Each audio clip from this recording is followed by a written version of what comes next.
Matajiri zangu, yule bingwa mzee wa bei nyasi ni mmoja tu. Sasa leo tanionyesha maajabu ya Mungu.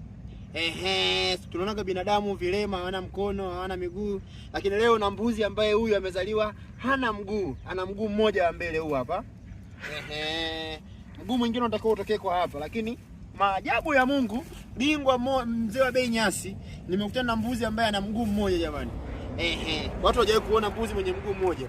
Mbuzi mzuri, mbuzi anazaa watoto wazuri, amezaa katoto kazuri hapa. Kaangalie.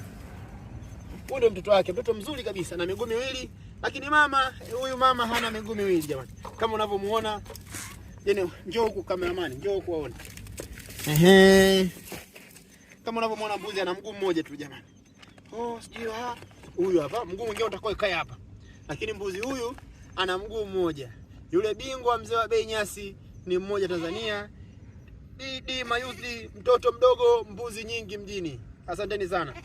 Ondoka kwa amani.